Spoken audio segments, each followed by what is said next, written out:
A'udzubillahi minasyaitonirrajim. Aku berlindung kepada Allah dari godaan setan yang terkutuk. Bismillahirrahmanirrahim. Dengan nama Allah yang Maha Pengasih lagi Maha Penyayang. Surah An-Nisa 102 sampai 105. Wa idza kunta, dan apabila engkau ya Muhammad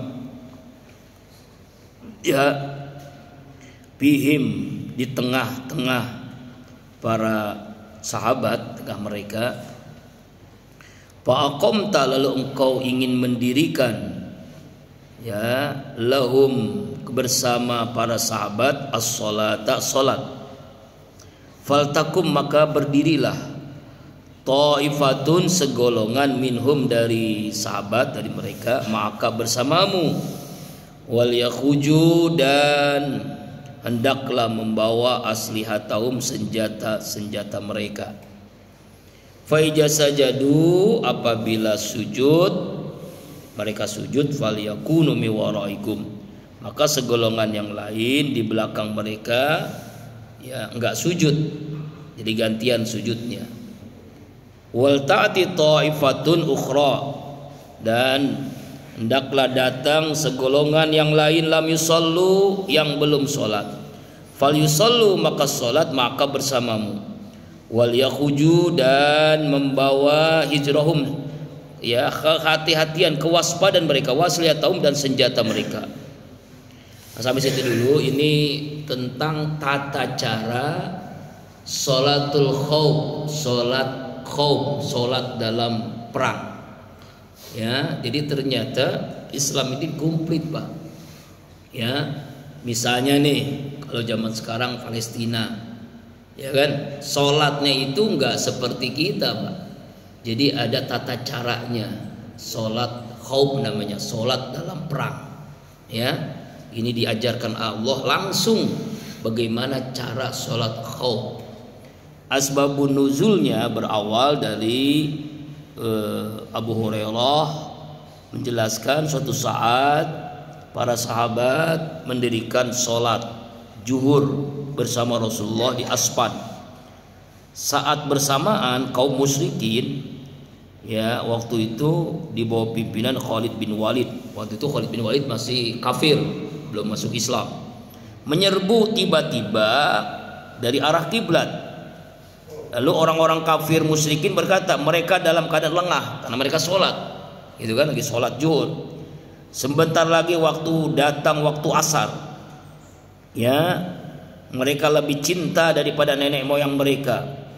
Lalu Jibril datang antara waktu itu, dan turunlah ayat ini mengajarkan cara sholat dalam posisi perang, namanya sholat khauf. Ya, ini caranya seperti ini. Misalnya begini, Pak, sholatnya kan, sholat itu kan ada 4 rakaat, ada 3 rakaat, ada 2 rakaat kan. Sholat zuhur 4, sholat asar 4, sholat maghrib 3, sholat isya 3, sholat subuh 2, ya. Isya 4 maksudnya, Isya 4 maksudnya. Nah, maksud caranya itu beda. Jadi berjamaah, bergiliran, ya kan? Ada yang berdiri, ya, nanti ruku. Yang barisan kedua, sop kedua itu jangan ruku, nggak boleh ikut ruku, Pak. Dia baru mulai, dia berdiri dia. Begitu selanjutnya, barisan selanjutnya. Barisan sop pertama sujud, termasuk imam sujud. Barisan kedua ruku, barisan ketiga berdiri.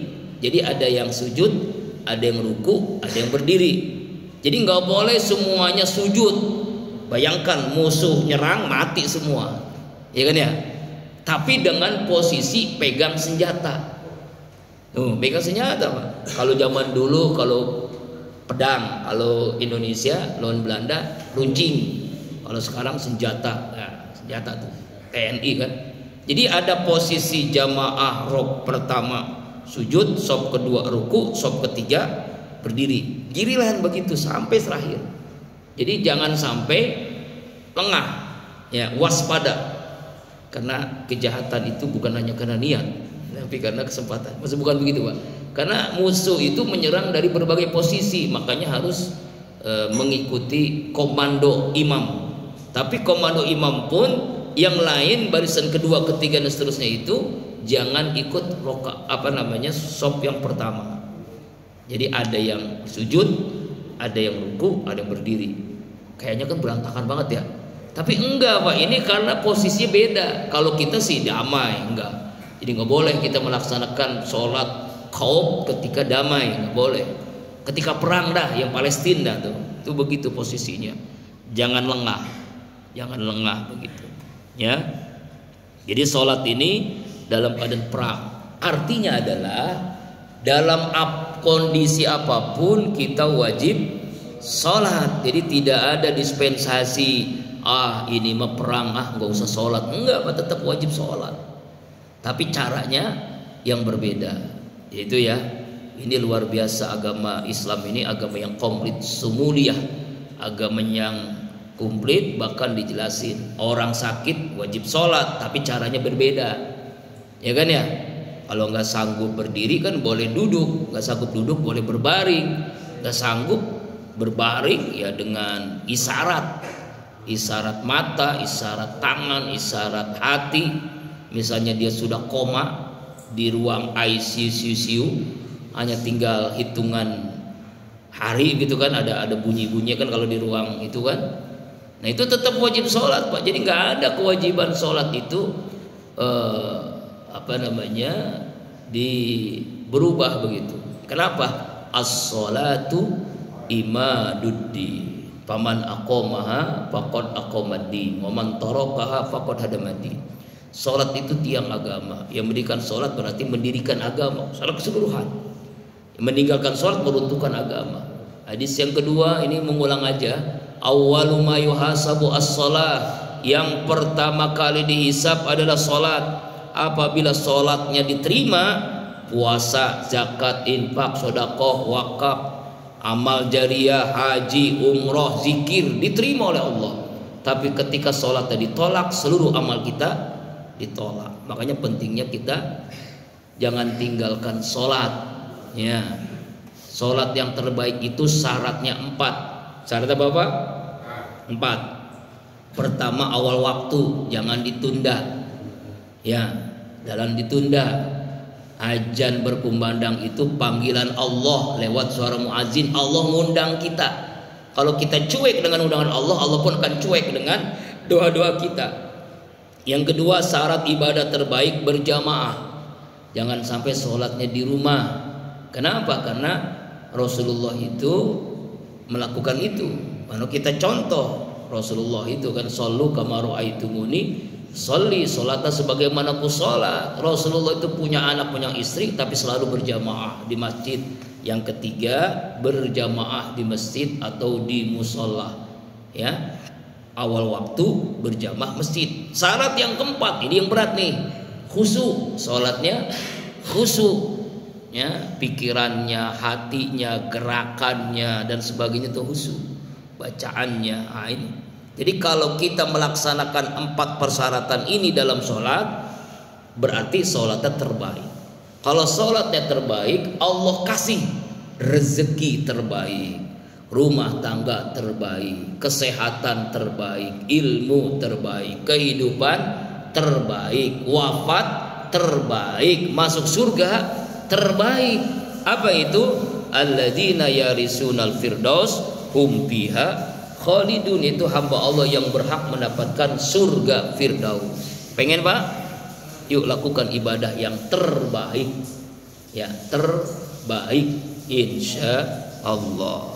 Awal waktu, berjamaah, musolah masjid dan khusyuk. Ya tuh. Ya, sederhananya khusyuk itu begini Pak. Kita kan sholat itu komunikasi, sedang ngobrol sama Allah. Nah yang kita omongin itu apa kepada Allah? Yang kita omongin gak paham, ya gimana kita ngomong? Contoh nih, Bapak ngomong sama saya, lalu Bapak ngomongnya gak paham, ngomong apa gue ya? Gimana saya mau dengerin gitu kan? Bapak lagi ngobrol nih ke rumah Bang Komar, Pak Said mau ngobrol nih, macam-macam. Cuma ngomongannya nggak paham, ya gimana lu mau ngomong apa lu? Nah itu berarti nggak khusyuk tuh. Sholat khusyuk itu antara kita dengan Allah, kita sedang ngobrol sama Allah. Makanya iyyaka, hanya kepadamu. Kamu itu kan deket banget Allah. kepadamu kami beribadah, hanya kepadamu kami mohon pertolongan. Begitu. Makanya kita harus paham bahasa sholat. Itulah pentingnya ngaji. Makanya ikut Pak. Sekarang ngaji subuh ini lebih banyak di Kolbun Salim. Kenapa? Karena evaluasi itu nanti kita lihat ternyata santri-santri Kolbun Salim ini rajin-rajin banget tuh, saking rajinnya yang ngaji itu paling 2-3 orang ya. Makanya sekarang ngajinya banyak di Kolbun Salim.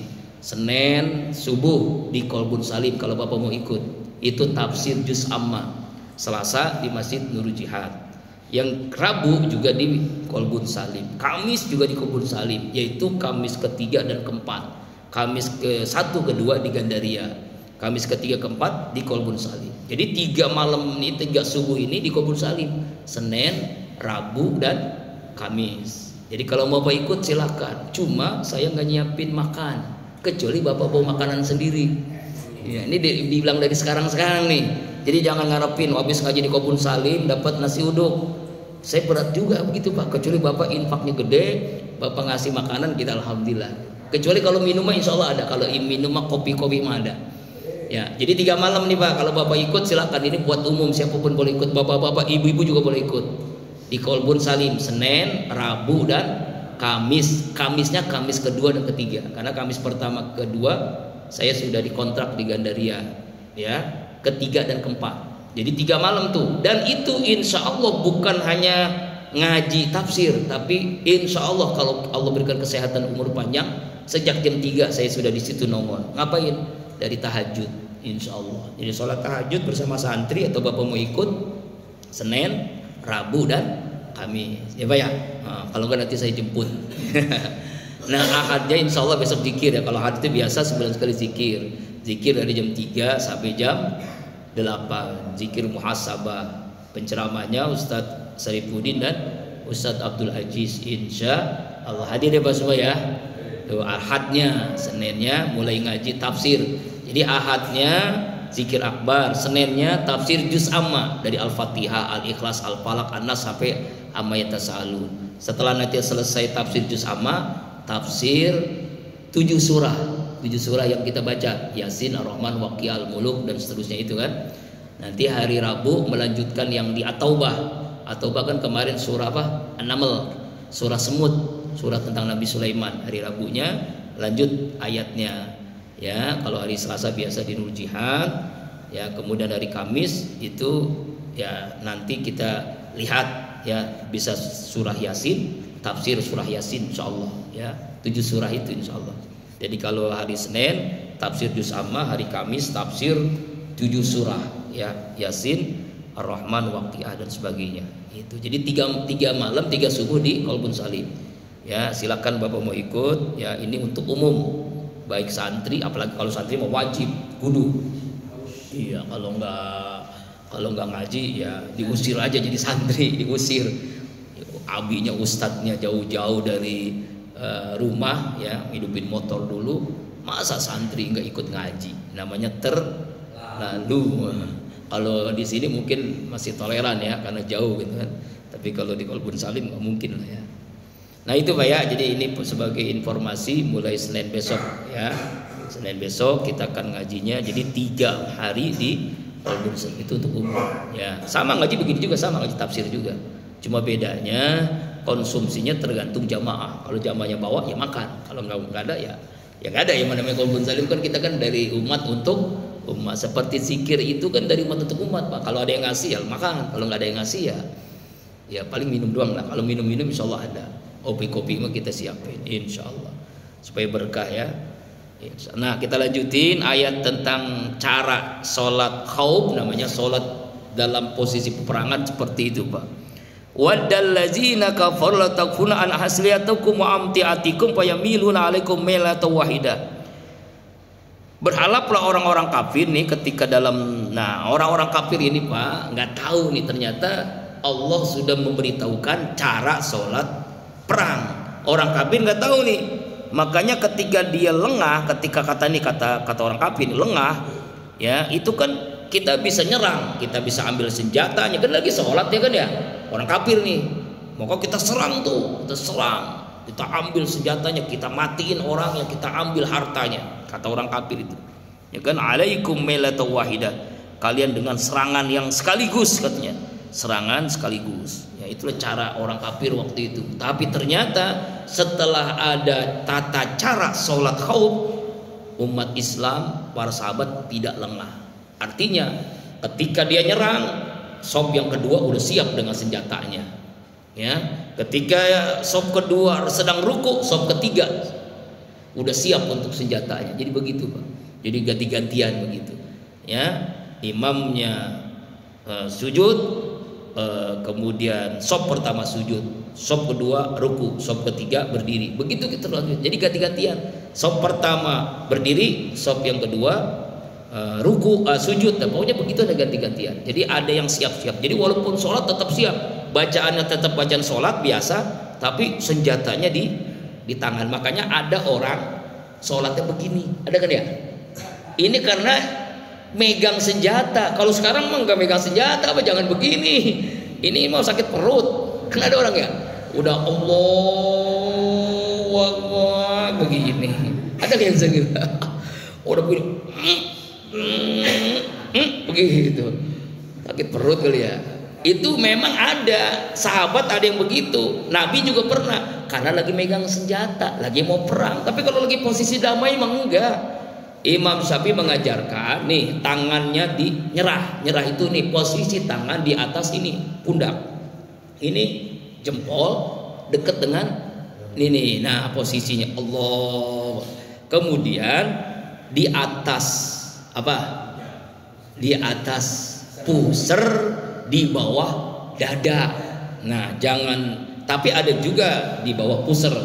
Tapi kalau di bawah pusar ke bawah nanti ini mau sholat apa lagi apa gitu, jadi nggak khusyuk. Kemudian tangannya, Pak, nih posisi tangan, nih ya, posisi tangannya itu adalah ini dengan ini nyatu, ini kan ini, maaf ya, nih ini tangan ini kan ada apa namanya nih, pergelangan tuh gitu tuh.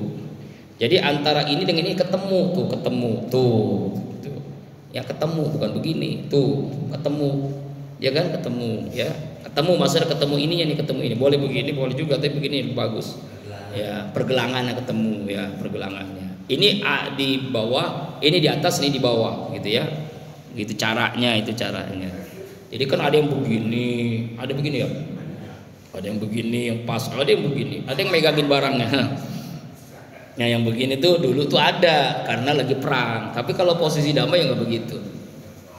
Ya, Pak ya. Nah, itu tata cara. Tapi jangan kaget ada orang sholat Allahu Akbar langsung begini, nggak begini langsung. Itu mazhab Maliki namanya. Ada nggak? Makanya kalau Bapak haji umroh tuh ngeliat orang sholat langsung nggak begini ya, ya udah biarin aja. Itu ada tata caranya, ada. Itu mazhabnya Maliki itu ya. Nah itu. Nah kembali lagi, jadi itulah tata cara sholat dalam posisi khauf, namanya posisi perang. Wala junah alaikum in kana bikum azan min matarin, dan tidak ada dosa atas kalian jika terjadi terhadap kalian itu kesulitan, misalnya hujan, au kuntum mardo, atau dalam keadaan sakit, antadau aslihatakum, untuk kalian meletakkan senjata kalian, wa huzu hizrakum, ambillah kewaspadaan kalian. Jadi artinya posisi ini ya berlaku ya dalam kondisi peperangan, dalam kondisi perang begitu Pak ya. Nah, mari kita lihat lagi, ini tata cara salat khauf. Ya, innallaha 'adal kafir azabum, sesungguhnya Allah ya menyediakan bagi orang kafir itu ya siksaan yang menghinakan orang-orang kafir. Kemudian ayat 103, fa ija qadaitumus shalah fazkurullaha qiyaman wa qu'udan wa 'ala junubihim. Apabila kalian selesai sholat, jangan diam. Apa yang Allah perintahkan? Fazkurullaha, berzikir kepada Allah. Kalau kita nyebutnya wiridan. Sebab banyak orang habis sholat Allahumma lantas jalan. Paham Pak? Ya Allah, habis sholat langsung jalan ya. Kecuali ada kebutuhan mendesak. Misalnya udah nggak kuat nih, bini udah buka celana, itu beda, pamit maaf. Misalnya, tapi kan nggak kemana-mana, ya duduk dulu zikir. Ini perintahnya Pak. Perintah selesai sholat jangan buru-buru zikir. Kalau bahasa kita wiridan. Apa sih beda wirid dengan zikir? Wirid itu zikir yang dirutinkan terus menerus. Pertama selesai sholat apa yang kita baca? Astaghfirullahaladzim 3 kali minimal. Yang kedua membaca la ilaha illallah wahdahu la syarikalah lahul mulku walul hamdu yuhyi wa yumiit wa huwa ala kulli syai'in qadir. Boleh pakai yuhyi wa yumiit, boleh enggak pun enggak apa-apa. Itu ada dua riwayat. Yang penting kita pakai itu 3 kali. Habis zuhur, habis asar, habis isya 3 kali cukup. 10 kali habis subuh dan habis maghrib 10 kali Pak. Habis subuh 10 kali. Tapi kalau kita ke pasar nih mau dagang, mau apapun usaha 100 kali di pasar. Itu dijauhkan dari segala mara bahaya, kesusahan. 100 kali la ilaha illallah wahdahu la syarika. Itu zikir yang luar biasa. Setelah itu baca apa? Minta dijauhkan dari neraka. Allahumma ajirni minan nar, jauhkan hamba dari api. Habis sholat apinya dideketin. Padahal waktu selesai sholat bacanya Allahumma ajirni minan nar, jauhkan hamba dari api. Ya Allah, jauhkan hamba dari api neraka maksudnya Pak ya. 7 kali. Selesai itu baru Allahumma antas salam, supaya kita selamat. Wa minkas salam wa ilaika ya'udus salam fahayyina rabbana bisal wa dakhilal jannata darussalam, masukkan hamba ke dalam surga darussalam.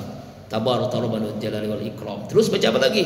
Allahumma la, ini jarang nih di sini udah enggak ada nih ya.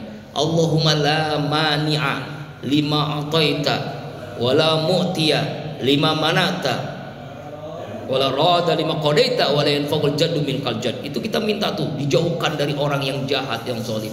Kemudian apa lagi? Apa lagi? Allahumma inni ala zikrika. Ini juga jarang dibaca nih. Allah, padahal bagus banget doanya nih. Allahumma inni ala zikrika wa syukrika wa husni ibadah. Ya Allah, jadikan hamba ini, jadikan hamba ini ala zikrika, selalu berzikir, selalu ingat Allah. Kemudian Allahumma inni ala zikrika wa syukrika, selalu bersyukur, selalu berzikir, selalu bersyukur, wa husni ibadatik, dan jadikan hamba selalu mempersembahkan ibadah terbaik. Tuh doanya. Setelah itu baca Al-Fatihah, Al-Ikhlas 3 kali, Al-Falaq, An-Nas, ayat kursi. Jangan lupa ayat kursi dibaca selesai sholat. Apa kata Rasulullah? Siapa yang baca ayat kursi selesai sholat, dijamin Rasulullah surga. Masya Allah. Tuh ayat kursi jangan lupa dibaca Pak. Habis johor, habis asar, habis maghrib, 5 waktu lah, jangan lupa ayat kursi. Nah sekarang kan banyak yang baca ayat kursi nih, calon wali kota, bupati, kursinya dapat, ayatnya dilupain. Kemudian membaca subhanallah 33 kali, alhamdulillah 33 kali, Allahu akbar 33 kali. Makanya ada tasbih yang kecil, yang 33 ya. Itu maksudnya. Setelah itu tahlil 33 kali disempurnakan ya. Baru doa. Itu. Nah, kalau nggak mampu berzikir selesai sholat, apa kata Allah? Boleh sih, boleh. Qiyaman, zikirnya berdiri. Maksudnya karena kita buru-buru, zikirnya sambil di jalan. Itu. Misalnya, iya lagi goes di atas motor, di atas sepeda, di atas mobil, di atas, tetap zikir. Jadi jangan sampai wirid kita yang kita baca itu kita lupain Pak. Walaupun kita buru-buru, zikirnya nanti di rumah. Seperti ini nih. Kan habis sholat, sekarang hari Jumat nih. Habis sholat Jumat kan membaca Al-Fatihah 7 kali, Al-Ikhlas 7 kali, Al-Falaq 7 kali, An-Nas 7 kali. Sekarang kan udah pada lupa nih. Ya, sebab kalau kita baca Pak, pernah saya baca, makmumnya udah ada, cuma seorang doang. Aduh, makanya langsung ya baca Al-Fatihah langsung doa. Padahal itu pahalanya Pak, Masya Allah. Itu hadis Aisyah radhiyallahu anha. 7 hari dosa kita yang lalu, 7 hari dosa yang akan datang diampuni oleh Allah. Posisinya duduknya masih duduk tahiyat akhir. Jadi jangan begini, masih tahiyat akhir. 7 kali Al-Fatihah, 7 kali Al-Ikhlas, 7 kali Al-Falaq, 7 kali An-Nas. Ini udah jarang banget masjid-masjid kita nih udah. Dulu Ar-Rahmat masih istiqomah, bahkan almarhum Kiai Haji Idam Ghazwini itu naruh itu hadisnya ya. Di depan mimbar tuh, dekat mimbar tuh ada hadisnya itu. Sekarang kan saya baca itu, oh iya benar hadisnya ada tuh Aisyah. Itu hadis sahih itu. Cuma sekarang Hasan atau hadisnya Hasan bukan sahih. Tapi jarang diamalin sekarang, udah jarang. Kenapa? Karena memang pengen buru-buru ngapain gitu. Padahal kita sama aja ya. Paling itu 5 menit, paling lama banget 10 menit selesai. Nggak tahu tuh buru-buru ngapain itu. Pegang HP kalah sama handphone ya, kalah sama handphone dah. Coba tuh amalin lagi. Nah, bagaimana caranya? Kita ngamalin sendiri aja. Saya sering ngamalin sendiri. Misal di jalan habis khutbah kita doa, setelah itu ya di jalan kita amalin sendiri. 7 kali ya. Tuh, itu amalan yang udah jarang banget orang lakukan. Itu zikir kiaman. Nggak mampu kiaman, qu'udan duduk. Yang duduk. Tadi kan habis sholat langsung zikir. Mampu ya berdiri, maksudnya kita pulang tapi kita zikir di jalan. Nggak mampu kita duduk zikir, misalnya sambil nonton TV nggak apa-apa, zikir terus sambil baca buku, zikir terus ya terus. Jadi zikir itu jangan putus. Makanya 33 kali itu artinya batasan minimal bukan maksimal. Sebab dalilnya apa? Zikron kasiro, sebanyak-banyaknya zikir. Majelis zikir yang setiap bulan kita ngadain besok hari Ahad nih, itu cuma penyemangat supaya nanti di rumah zikir terus begitu. Penyemangat namanya. Kan kalau kita, dan itu bagian daripada ajaran Rasulullah, hadisnya sahih, Pak. Nah, mudah-mudahan ini memang dulu pernah saya diterima itu disertasi judul tentang zikir berjamaah. Cuma karena belum ada waktunya, mungkin insya Allah nanti Allah karuniakan bisa kuliah lagi. Itu judul tulisan itu tentang zikir berjamaah. Itu dalilnya sahih. Bahkan disebut dengan raudhah minir, taman di antara taman surga. Contoh sederhana beginilah. Kalau kita mandi di rumah, ya kan sendiri ya, berarti kan dosa kita diampuni. Kalau mandi rame-rame di kolam renang, dosanya seluruh orang itu diampuni. Nah, orang yang datang tuh Pak, apa kata malaikatnya? Ini malaikat yang ngomong dalam hadis sahih. Apa kata? Qumu, berdirilah kalian. Selesai kita berzikir disuruh berdiri. Suruh ngapain? Suruh pulang. Ngapa? Apa kata malaikat? Qad ghafarallahu junubakum wa budilat sayiatikum hasanat. Sungguh Allah telah mengampuni seluruh dosa semua nih. Semua jamaah zikir itu diampuni oleh Allah dosanya. Dan bukan hanya itu, Allah ganti sifat buruk dengan sifat yang baik. Tadinya malas jadi rajin ibadah, tadinya pelit jadi dermawan, tadinya sukanya ngomongin orang sekarang sukanya zikir, tadinya suka hasut sekarang selalu bersyukur kepada Allah. Jadi berubah. Yang merubah bukan kita, Allah yang merubah. Kenapa? Karena kita, makanya saya yakin suatu saat ini nggak bisa nampung jamaah. Insya Allah ada. Kenapa? Karena ini kebutuhan kita. Kebutuhan zikir itu kan memang Allah yang ngundang, Allah yang mau. Makanya undangan Allah. Insya Allah nanti seperti di Az-Zikr kan, ribuan orang sampai kemana-mana, pelosok-pelosok. Ya Allah itu. Tapi insya Allah nanti ya, sedikit demi sedikit. Almarhum Ustaz Arifin aja dulu zikir berjamaah Pak, cuma 7 orang. Akhirnya 9 orang, 1 baris, 2 baris sampai kemana-mana. Ya kayak begitu insya Allah nanti. Makanya nggak nampung. Insya Allah. Nah itu ya, zikir boleh dalam kudu. Wala judumi ketika mampu kita duduk, tidur juga zikir. Nah dalam tidur kita, makanya kalimat terakhir sebelum kita la ilaha illallah. Nih mau tidur, pertama apa wudu, kemudian tangan di mulut baca Al-Fatihah, Al-Ikhlas 3 kali, Al-Falaq, An-Nas, ayat kursi, kemudian baca doa tidur bismillahirrahmanirrahim wa ya'mud, kemudian baca sholawat minimal 10 kali, Allahumma sholli ala Muhammad. Terus usapkan dari wajah. Tadi setelah tiup, usapkan dari wajah semuanya, diusap-usapin sampai kaki. Lalu tidur wajah menghadap kiblat. Lalu ketika tidur ngapain? La ilaha illallah, la ilaha, sampai lepas. Udah, itu masya Allah. Itu kalau kita mati Pak, husnul khotimah tuh Pak. Siap nggak begitu Pak? Iya siap. Nah, tapi belum siap matinya ya. Tuh. Jadi maksudnya tidur aja berzikir, Jadi jangan lepas kita zikir. Zikir itu fi kulli lamhatin, detak napas, jantung zikir. Jadi setiap detak jantung kita harus zikir, Pak. Sebab kalau lepas zikir, udah dah, setan masuk. Setan pasti masuk. Tidur sekalipun kita zikir. Ini kan tuh ya tuh. Ini Allah perintahkan, Pak. Berdiri, duduk, tidur, berbaring zikir. Faijat manantum faqimus shalah, apabila kalian tenang, faqimus shalah, laksanakan sholat. Nah, ini dalam perang tadi kan, ini masih melanjutkan ayat tentang perang. Kalau sudah aman, sholat lagi, karena tadi kan sholatnya kurang sempurna, ya kan ya, ganti-gantian ya, sholat lagi yang biasa. Jadi sholatnya biasa, sholat zuhurnya 4 rakaat biasa, nggak ada yang, ya biasa aja kayak kita nih yang aman. Kalau sudah tenang, inna sholata kanat alal mu'minina kitaban mawquta, sesungguhnya sholat atas orang beriman itu suatu kewajiban yang ditentukan waktunya.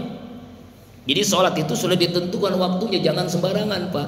Inilah pentingnya ilmu falak, ilmu tentang bagaimana kita mengetahui waktu sholat. Nah, dalam ilmu kitab Safinah saja sudah dijelasin waktu sholat tuh, Pak. Zuhur tuh gimana posisi matahari, posisi asar gimana, maghrib gimana. Kalau sekarang kan orang pengen instan aja, wah udah susah Ustaz, sekarang udah ada jam. Lihat aja jam tuh, jam berapa ya. Ini kan kalau jam nggak ada, Pak, kembali ke zaman kuno purbakala, kalau nggak ada jam gimana kita sholat? Itu posisi matahari. Matahari itu sebagai cara untuk menentukan sholat. Dan Islam ini mengajarkan semua perintah Allah tuh ada waktunya. Puasa Ramadan, ya kan ya. Haji bulan Zulhijjah, waktunya ada, jadi nggak sembarangan. Kemudian sholat ada waktunya, zuhur waktunya, asar waktunya ada.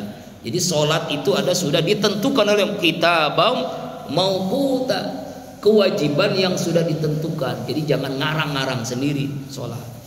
103, 104, wala tahinu, jangan kalian lemah, fibtiqal kaum, dalam melawan kaum musuh.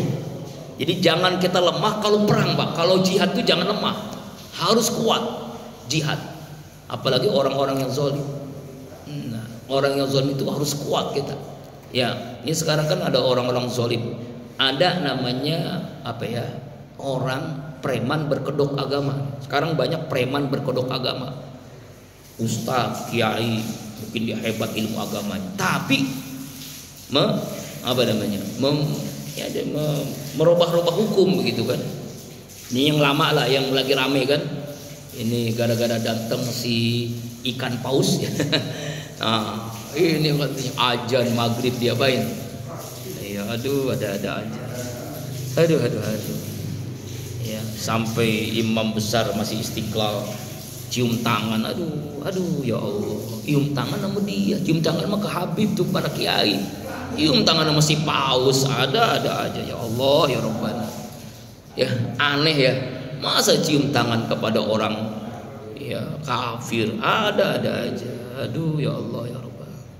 Nah, makanya jangan kamu lemah melawan orang kafir, itu jangan lemah, harus kuat. Orang beriman itu kuat fisiknya, kuat mentalnya, kuat apanya, ilmunya kuat, segala-galanya harus kuat. Coba kita punya bini, kalau kita lemah, Pak, waduh, nggak disukai, Pak, harus kuat. Makanya bukti orang laki-laki itu kuat, bininya lebih dari satu. In takunu ta'lamuna fa innahum ya'lamuna kama ta'lamun. Jika kalian sakit, sesungguhnya mereka lebih sakit lagi sebagaimana kalian sakit. Jadi kalau perang tuh, dalam posisi perang, Pak, lawan orang kafir, kita kan kena luka nih. Kita kena luka, dia juga kena juga sama. Bahkan dia lebih menderita lagi. Kenapa? Kalau orang mukmin sakit, apa? Wa tarjuna minallahi ma la yarjun. Kalian berharap dari Allah. Dengan sakit ampunan dosa, dengan sakit Allah angkat derajat. Makanya sakitnya menikmati. Seperti kita ngelihat di video-video anak-anak Palestina tuh, Pak, masih sempet-sempetnya ngaji. Ada yang ajan, sebelum meninggal tuh ajan dulu tuh. Padahal sakitnya luar biasa, udah kena bom, udah hancur, udah kena senjata, tapi tetap ngaji, tapi tetap dia ajan, baru dia wafat. Bagus banget kan meninggal kan. Jadi itu ampunan dosa. Sama orang kafir juga sakit, cuma sakitnya, Pak, dia mah nggak ada berharap kepada Allah kan. Malayarjun, mereka nggak dapat apapun. Kalau orang mukmin dapat. Wa kana Allah aliman hakima, dan Allah dialah Allah Maha mengetahui lagi Maha bijaksana. Terakhir ayat 105.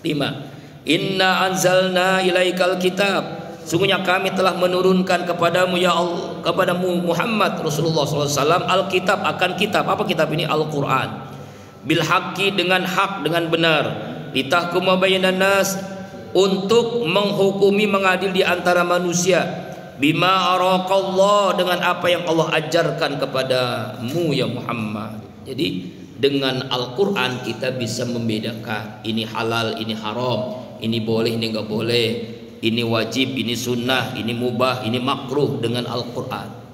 Makanya kalau Bapak mau istiqomah ngaji terus, itu seminggu tuh Pak ngaji terus ada. Senin di Kebun Salim, Selasa di Nur Jihad, Rabu di Kebun Salim, Kamis di Kebun Salim, Jumat di Ar-Ridho, Sabtu subuh keliling, ya kan ya. Hari Ahad besok zikir. Begitu terus. Pokoknya seminggu itu full subuh. Mumpung masih hidup kan, kalau udah mati kan kita nggak ngaji lagi. Mudah-mudahan jamaah Ar-Ridho ini bisa ikut terus ya. Di Kebun Salim silakan, insya Allah ya. Ya yang penting ngajinya kan. Kalau masalah konsumsi mah nomor 15 apa nomor 21 belakangan. Yang penting ngajinya, ya kan ya. Bima arakallah wala takunil khainina khosima, jangan akan menjadi pembela orang-orang yang berkhianat, menjadi penantang bagi orang-orang yang tidak bersalah. Nih apa asbabun nuzulnya kita lihat dulu sebelum diakhiri. Itu dari riwayat Qatadah bin Nu'man. Suatu hari Rifa'ah bin Zaid, pamanku, membeli beberapa karung terigu yang kemudian disimpan di gudang miliknya. Gudang itu juga sebagai tempat penyimpanan peralatan perang. Suatu malam gudang itu dibongkar dan seluruh isinya dicuri. Kaum muslimin pun mengadakan penyelidikan atas pencurian itu. Beberapa orang menjelaskan bahwa malam kejadian Bani Khuraiq mengadakan pesta dengan memasak tepung terigu yang lezat. Namun Bani Ubairik mengelak tuduhan itu dan berkata, demi Allah sesungguhnya pelakunya adalah Labib bin Sahal. Padahal Labib adalah seorang muslim yang taat, yang jujur. Terjadilah pertikaian antara Labib dan Bani Ubairik. Kemudian aku menghadap Rasulullah SAW menceritakan kejadian itu. Rasulullah SAW bersabda, aku akan mengadakan penelitian terlebih dahulu mengetahui niat Rasulullah. Bani Ubairik menghadap dan menghasut, hai Rasulullah, sungguhnya kota dan pamannya Rifa'ah telah menuduh seorang berakhlak baik di antara kami sebagai pencuri. Saat Qatadah menghadap kembali, ini setelah ayat ini ya, Rasulullah bersabda, kau telah menuduh seorang berakhlak baik dari Bunaik sebagai pencuri. Atas ucapan ini ya, turun ayat ini. Jadi jangan sampai kita ini membela yang salah ya, bukan membela yang benar, atau disebut dengan apa? KUHP, karena uang habis perkara, ujung-ujungnya duit. Nah itulah hukum kita tuh seperti itu. Coba lihat Pak ya, anak kecil SMP menghina presiden dihukum 7 tahun penjara. Orang mencuri itu timah triliunan, hukumannya cuma berapa tahun. Ya Allah ya Rabbana. Inilah negeri kita miris. Itulah KUHP kan, karena uang habis perkara. Semakin banyak uang, mudah tuh dimainin hukum kan, mudah tuh kan. Makanya kan anaknya pun jadi wakil presiden karena uang, nggak mungkin ya, karena pamannya. Itulah. Jadi zaman Pak Harto dulu Orde Baru kita kecam habis-habisan nepotisme, sekarang lebih parah lagi ya. Umar bin Khattab ya, Umar bin Khattab kan presiden ya, panglima, khalifah.